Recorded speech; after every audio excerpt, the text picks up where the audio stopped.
The hospital room smelled of antiseptic and despair, a sterile prison where the beep of monitors mocked my fading pulse. I lay there, tubes snaking from my arm, my chest tight from the accident that had shattered my leg and my sense of invincibility. But it wasn't the pain keeping me awake tonight. It was the text I'd glimpsed on my phone, half dead in my hand, before the nurse snatched it away. Miss you already. Come home soon. From Sarah. My Sarah. Except it wasn't meant for me. The name above it, Jake, burned into my retina like a brand. I stared at the ceiling, its cracked tiles a map of my fracturing world. Sarah hadn't visited in 3 days. She'd said work was hectic, her voice thin over the phone, promising she'd come tomorrow. Always tomorrow. I'd believed her because I wanted to, because 9 years of marriage made you blind to the cracks. But that text, that single line, was a splinter in my mind, sharp and unyielding. I couldn't unsee it. Jake. Her coworker. The one she'd laughed about, called harmless, with his easy smile and late-night project sessions. My stomach churned, not from the morphine but from the dread pooling like oil in my gut. The next morning, I convinced the nurse to let me keep my phone. Just to check on my wife, I said, my voice steady despite the tremor in my hands. She relented, her pitying eyes lingering too long. I waited until she left, then opened Sarah's messages. Nothing new. Just that one text, glowing like a warning flare. I scrolled up, searching for context, but found only mundane exchanges about groceries and my recovery. Too mundane. Too clean. Like someone had swept the dirt under the rug. I called her. The line rang 4 times before her voicemail kicked in. Her voice bright and rehearsed. Hey, it's Sarah. Leave a message. I didn't. Instead, I texted. How's work? Coming by today? No reply. Hours passed. The hospitals hum a relentless drone. By evening, I couldn't stand it. I called my brother, Tom, who lived a block from our house. Can you swing by? Check on Sarah? She's not answering. Tom hesitated. She's probably just busy, Matt. You know how she gets. But his tone was off, like he was holding something back. I pushed, my voice sharper than I meant. Just do it, okay? Please. He agreed reluctantly, and I waited, the phone a lifeline in my clammy grip. When Tom called back, his voice was low, careful. She's fine, Matt. At home. But there's a car in the driveway. Not hers. My heart stuttered. What kind? Whose? I asked, though I already knew. Tom described it, a black Jeep just like Jake's. Could be anyone's, he said, but the lie hung heavy between us. I asked him to knock to see her. He didn't want to, said it felt wrong, but I begged until he gave in. Minutes later he texted, she's okay. Said she's tired, didn't want to talk long. Jake's there. Said he's helping with some work thing. Helping. At 9 p.m. on a Thursday. I pictured her opening the door, her hair loose, her smile too quick. I pictured Jake behind her, casual, like he belonged in my house. My home. The one we'd painted together, laughing over spilled cans and bad brushstrokes. The one where we'd planned our future, whispered dreams in the dark. My leg throbbed, but it was nothing compared to the ache in my chest. I didn't confront her. Not yet. I needed proof, something undeniable, because doubt was a crueler enemy than betrayal.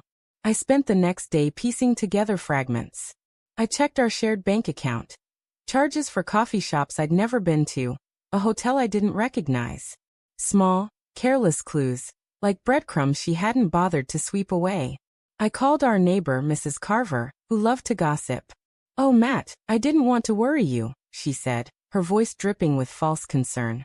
But I've seen a man around lately. Young, handsome. Thought he was a friend, maybe?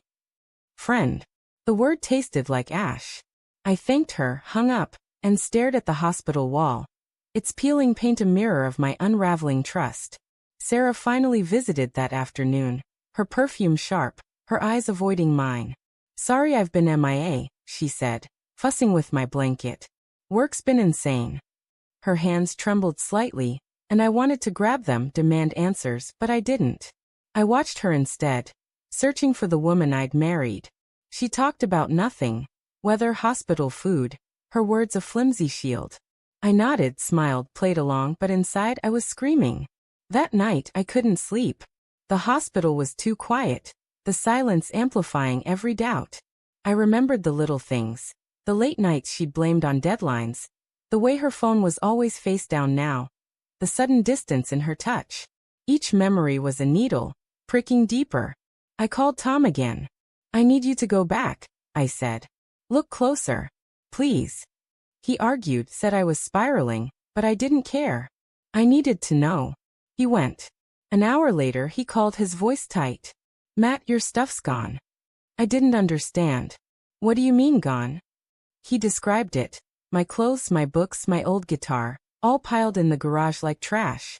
Replaced by Jake's things. His shoes by the door, his jacket on the couch. My house, my life, erased while I lay broken in a hospital bed. "She said you agreed to it," Tom added, his words a punch to the gut. "Said you were separating." Separating.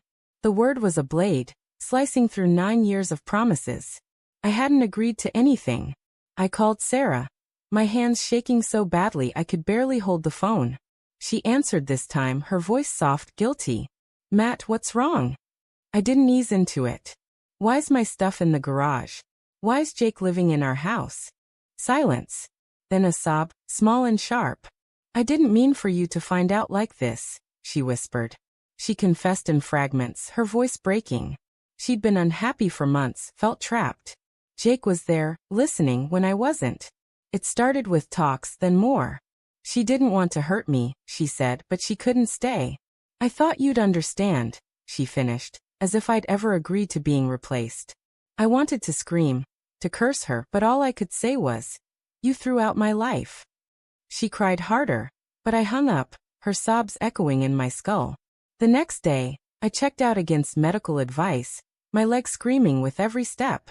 Tom drove me home, not to the house, but to his place. I couldn't face it yet, couldn't see Jake's things where mine should be. But I went back eventually, alone at dusk. The house smelled different, like someone else's life. My books were gone, my photos missing. In our bedroom, Jake's clothes hung in my closet. On the nightstand, a photo of them, laughing, somewhere I'd never been. I stood there, heart pounding, until I heard the door open. Sarah's voice, then Jake's, low and intimate. They froze when they saw me. Sarah's face crumpled, guilt and fear in her eyes. Jake stepped forward, hands up, like I was dangerous. "Matt, let's talk," he said, his voice calm, patronizing. I didn't want to talk. I wanted to break something, to scream until the world made sense again. But I just stood there, staring at the strangers in my home. Then Sarah spoke, her voice barely a whisper. "I'm pregnant." The words hit like a sledgehammer, shattering what little hope I'd clung to. She didn't say it was his, didn't need to. The truth was in her eyes, in the way Jake's hand hovered near her. I turned and walked out, the door slamming behind me, the sound final, like the end of everything. I drove to the hospital, not because I needed it, but because it was the only place I could breathe. In the parking lot, I sat in Tom's car, staring at the sky, the stars blurred by tears. I'd loved her with everything I had, and she'd rebuilt her life without me. The betrayal wasn't just Jake, wasn't just the lies. It was the future she'd stolen, the one I'd never get back. And as the night closed in, I realized the worst part. I still loved her, even now, and that hurt more than anything.